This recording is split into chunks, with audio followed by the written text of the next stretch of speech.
الحمدللہ رب العالمین، الصلاۃ والسلام علی اشرف الانبیاء والمرسلین، اما بعد، رب اشرح لی صدری ویسر لی امری واحلل عقدۃ من لسانی یفقہوا قولی۔ دینی معلومات یوٹیوب چینل میں آپ سب دوستوں کو خوش آمدید کہتا ہوں اور امید کرتا ہوں کہ اللہ تعالیٰ کے فضل سے آپ سب لوگ بخیر و عافیت سے ہوں گے۔ جیسا کہ آپ لوگ جانتے ہیں کہ اس چینل پر دینی سوالات و جوابات کا سلسلہ شروع ہو چکا ہے، اور اس سلسلے میں نے کل اپنی ایک ویڈیو اپلوڈ کی تھی۔ تو اگر میری وہ ویڈیو آپ نے نہیں دیکھی تو میں اس ویڈیو کو لنک اس ویڈیو کے ڈسکرپشن میں ڈال دوں گا۔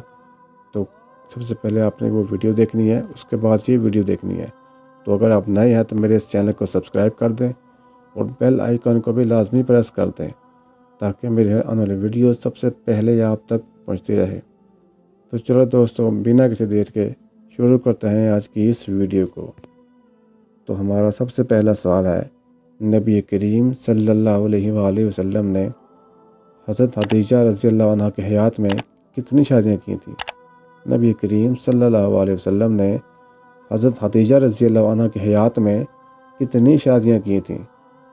تو اس سوال کی آپشنز ہیں۔ آپشن نمبر 1 ہے 1، آپشن نمبر 2 ہے 2، آپشن نمبر 3 ہے 3، آپشن نمبر 4 ہے شادی نہیں کی۔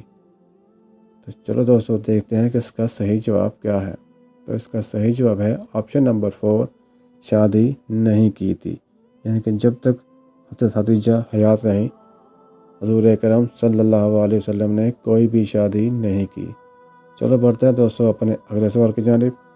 تو ہمارا سوال نمبر 2 ہے، دجال کے ماتھے پر کیا لکھا ہوگا جو صرف مسلمان ہی پڑھ سکے گا؟ دجال کے ماتھے پر کیا لکھا ہوگا جو صرف مسلمان ہی پڑھ سکے گا؟ اس کی آپشن ہیں۔ آپشن نمبر 1 ہے جادوگر، آپشن نمبر 2 ہے ابلیس، آپشن نمبر 3 ہے کتا، آپشن نمبر 4 ہے کافر۔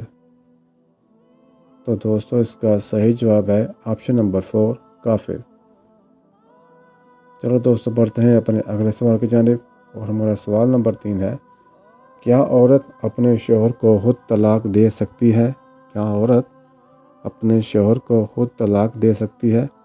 تو دوستو اس کی آپشنز ہیں۔ آپشن نمبر 1 ہے حرام ہے، آپشن نمبر 2 ہے گناہ ہے، آپشن نمبر 3 ہے دے سکتی ہے، آپشن نمبر 4 ہے نہیں دے سکتی۔ تو دوستو اس کا صحیح جواب ہے آپشن نمبر 4، نہیں دے سکتی۔ شریعت میں جو طلاق کا حق ہے یہ اللہ تعالیٰ نے مرد کو دیا ہے۔ ہاں، اگر میاں بیوی میں کوئی اونچ نیچ ہو جائے تو عورت جو ہے وہ خلا لے سکتی ہے۔ تو چلو دوستو بڑھتے ہیں اپنے اگلے سوال کی جانب، اور ہمارا سوال نمبر 4 ہے، حضرت بلال رضی اللہ عنہ نے کن سے اذان سیکھی تھی؟ حضرت بلال رضی اللہ عنہ نے کن سے اذان سیکھی تھی؟ آپشن نمبر 1 ہے حضرت جعفر طیار رضی اللہ عنہ سے، آپشن نمبر 2 ہے حضرت ابوبکر رضی اللہ عنہ سے، آپشن نمبر 3 ہے حضرت عبداللہ بن زید رضی اللہ عنہ سے، آپشن نمبر 4 ہے نبی کریم صلی اللہ علیہ وآلہ وسلم سے۔ تو چلو دوستو دیکھتے ہیں اس کے صحیح جواب کو۔ تو دوستو اس کا صحیح جواب ہے آپشن نمبر 3، حضرت عبداللہ بن زید رضی اللہ عنہ سے۔ تو دوستو بڑھتے ہیں اپنے اگلے سوال کی جانب۔ ہمارا سوال نمبر 5 ہے، حضرت سلیمان فارسی رضی اللہ عنہ نسلی اعتبار سے کیا تھے؟ حضرت سلیمان فارسی رضی اللہ عنہ نسلی اعتبار سے کیا تھے؟ تو اس کی آپشن ہے۔ آپشن نمبر 1 ہے عبرانی، آپشن نمبر 2 ہے یمنی، آپشن نمبر 3 ہے سعودی، آپشن نمبر 4 ہے ایرانی۔ تو دوستو اس کا صحیح جواب ہے آپشن نمبر 4، ایرانی۔ تو چلو دوستو بڑھتے ہیں اپنے اگلے سوال کی جانب۔ ہمارا سوال نمبر 6 ہے، اللہ تعالیٰ نے اپنا خلیفہ کس کو بنایا تھا؟ اللہ تعالیٰ نے اپنا خلیفہ کس کو بنایا تھا؟ اور اس کی آپشنز ہیں۔ آپشن نمبر 1 ہے نبی کریم حضرت محمد صلی اللہ علیہ وآلہ وسلم کو، آپشن نمبر 2 حضرت موسیٰ علیہ السلام کو، آپشن نمبر 3 حضرت یونس علیہ السلام کو، آپشن نمبر 4 حضرت آدم علیہ السلام کو۔ تو دوستو اس کا صحیح جواب ہے آپشن نمبر 4، حضرت آدم علیہ السلام کو۔ سورۃ البقرہ سورۃ نمبر 2 آیت نمبر 30 میں اللہ تعالیٰ فرماتے ہیں، جب تیرے رب نے فرشتوں سے کہا کہ میں زمین میں خلیفہ بنانے والا ہوں، تو انہوں نے کہا کہ ایسے شخص کو کیوں پیدا کرتا ہے جو زمین میں فساد کرے اور خون بہائے ہم تیری تسبیح اور پاکیزگی بیان کرنے والے ہیں۔ اللہ تعالیٰ نے فرمایا جو میں جانتا ہوں تم نہیں جانتے۔ تو سوال نمبر 7 ہے، اصحاب کہف نے کس وجہ سے غار میں پناہ لی تھی؟ اور اس کی آپشن ہے اپنے قتل کے ڈر سے، آپشن نمبر 2 ہے جنگ کی تیاری کے لیے، آپشن نمبر 3 ہے اپنی دولت بچانے کے لیے، آپشن نمبر 4 ہے اپنا ایمان بچانے کے لیے۔ تو دوستو اس کا صحیح جواب ہے آپشن نمبر 4، اپنا ایمان بچانے کے لیے انہوں نے غار میں پناہ لی تھی۔ دوستو چلتے ہیں اپنے سوال نمبر 8 کی طرف۔ تو سوال نمبر 8 ہے، سب سے پہلے ممبر پر خطبہ کس نبی نے دیا تھا؟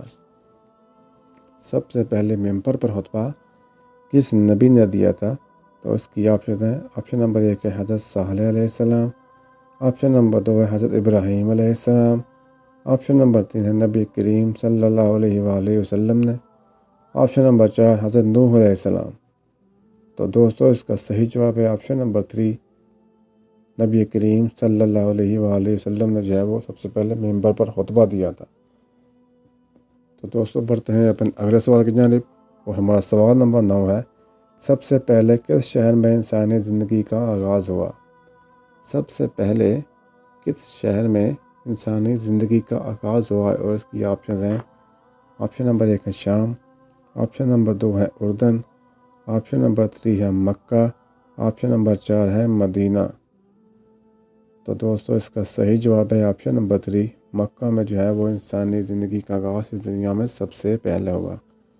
تو چلو دوستو بڑھتے ہیں اپنے سوال نمبر 10 کی جانب۔ سوال نمبر 10 ہے، زکوٰۃ سے منحرف ہونے کا فتنہ کس خلیفہ کے دور میں پیدا ہوا تھا؟ زکوٰۃ سے منحرف ہونے کا فتنہ کس خلیفہ کے دور میں پیدا ہوا تھا؟ تو اس سوال کی آپشن ہے حضرت علی کے دور میں، آپشن نمبر 2 ہے حضرت عمر کے دور میں، آپشن نمبر 3 حضرت ابوبکر رضی اللہ عنہ کے دور میں، اور آپشن نمبر 4 ہے حضرت عثمان رضی اللہ عنہ کے دور میں۔ تو دوستو اس کا صحیح جواب ہے آپشن نمبر 3، حضرت ابوبکر رضی اللہ عنہ کے دور میں۔ تو دوستو ہمارا سوال نمبر 11 ہے، قیامت کے دن اللہ تعالیٰ کے عرش کو کتنے فرشتوں نے اٹھا رکھا ہوگا؟ قیامت کے دن اللہ تعالیٰ کے عرش کو کتنے فرشتوں نے اٹھا رکھا ہوگا؟ تو اس کی آپشن ہے، آپشن نمبر 1 ہے 4، آپشن نمبر 2 ہے 6، آپشن نمبر 3 ہے 8، آپشن نمبر 4 ہے 10۔ تو دوستو اس کا صحیح جواب ہے 8، یعنی کہ قیامت کے دن 8 فرشتوں نے اللہ تعالیٰ کے عرش کو اٹھا رکھا ہوگا۔ اور اس کا جو جواب ہے یہ قرآن مجید میں بھی شامل ہے۔ چلے چلتے ہیں سورۃ نمبر 69 سورۃ الحاقہ کا آیت نمبر 16-17 میں اللہ تعالیٰ فرماتے ہیں، اور آسمان پھٹ جائے گا اور اس دن بالکل بودا ہو جائے گا، اس کے کنارے پر فرشتے ہوں گے اور تیرے پروردگار کا عرش اس دن 8 فرشتے اپنے اوپر اٹھائے ہوئے ہوں گے۔ تو چلو دوستو بڑھتے ہیں اپنے اگلے سوال کی جانب، اور ہمارا سوال نمبر 12 ہے، انسان کو میت دفنانے کا طریقہ سب سے پہلے کس نے سکھایا تھا؟ انسان کو میت دفنانے کا طریقہ سب سے پہلے کس نے سکھایا تھا؟ اور اس سوال کی یہ آپشن ہیں، آپشن نمبر 1 ہے فرشتے نے، آپشن نمبر 2 ہے کوے نے، آپشن نمبر 3 ہے کبوتر نے، آپشن نمبر 4 ہے کسی نے نہیں۔ تو دوستو دیکھتے ہیں اس کا صحیح جواب کیا ہے۔ اس کا صحیح جواب ہے آپشن نمبر 2 کوے نے، اور اس چیز کو اللہ تعالیٰ نے اپنے قرآن مجید میں بھی بیان کیا ہے۔ تو دوستو اس سوال کا جواب اللہ تعالیٰ نے قرآن مجید میں بھی دیا ہوا ہے۔ سورۃ نمبر 5 سورۃ المائدہ میں اللہ تعالیٰ فرماتے ہیں، آیت نمبر 31 میں جو میں اس کا ترجمہ کرتا ہوں، پھر اللہ تعالیٰ نے ایک کوے کو بھیجا جو زمین کھود رہا تھا تاکہ اسے دکھائے کہ وہ کس طرح اپنے بھائی کی نعش کو چھپا دے۔ وہ کہنے لگا، ہائے افسوس، کیا میں ایسا کرنے سے بھی کیا گزرا ہو گیا، اس کوے کی طرح اپنے بھائی کی نعش کو دفنا دیتا، پھر تو بڑا ہی پشیمان اور شرمندہ ہو گیا۔ تو چلو دوستو بڑھتے ہیں اپنے اگلے سوال کی جانب، اور ہمارا سوال نمبر 13 ہے، دنیا میں تیسرے نمبر پر کن کو نبوت عطا ہوئی؟ دنیا میں تیسرے نمبر پر کن کو نبوت عطا ہوئی؟ اور اس کی آپشن ہیں، آپشن نمبر 1 ہے حضرت زکریا علیہ السلام، آپشن نمبر 2 ہے حضرت ادریس علیہ السلام، آپشن نمبر 3 ہے حضرت نوح علیہ السلام، آپشن نمبر 4 ہے حضرت شیش علیہ السلام۔ تو دوستو اس کا صحیح جواب ہے آپشن نمبر 2، حضرت ادریس علیہ السلام جو ہے وہ تیسرے نمبر پر جو ہے ان کو نبوت عطا کی گئی۔ ہمارا سوال نمبر 14 ہے، قرآن مجید میں کتنے سجدے ہیں؟ قرآن مجید میں کتنے سجدے ہیں اور اس کی آپشنز ہیں۔ آپشن نمبر 1 ہے 12، آپشن نمبر 2 ہے 13، آپشن نمبر 3 ہے 14، آپشن نمبر 4 ہے 15۔ تو دوستو اس کا صحیح جواب ہے آپشن نمبر 3، 14۔ قرآن مجید میں 14 سجدے ہیں۔ بڑھتے ہیں دوستو اپنے 15ویں سوال کی جانب۔ سوال نمبر 15 ہے، قرآن مجید میں کل کتنے غزوات کا ذکر ہے؟ قرآن مجید کے اندر کل کتنی غزوات کا جو ہے وہ ذکر آیا ہے؟ تو اس کی آپشن ہے، آپشن نمبر 1 ہے 10، آپشن نمبر 2 ہے 12، آپشن نمبر 3 ہے 14، آپشن نمبر 4 ہے 16۔ تو دوستو اس کا صحیح جواب ہے آپشن نمبر 3، 14 غزوات کا جو ہے وہ قرآن مجید میں ذکر آیا۔ تو دوستو اگر یہ ویڈیو آپ کو اچھی لگی تو کائنڈلی میری ویڈیو کو لائک کر دیں اور میرے چینل کو سبسکرائب کر دیں اور اس ویڈیو کو بھی شیئر کر دیں تاکہ یہ ویڈیو باقی لوگوں تک بھی پہنچ سکے۔ تو انشاءاللہ ملتے ہیں اگلی بار پھر کسی نئی ویڈیو کے ساتھ، تب تک کے لیے اللہ حافظ۔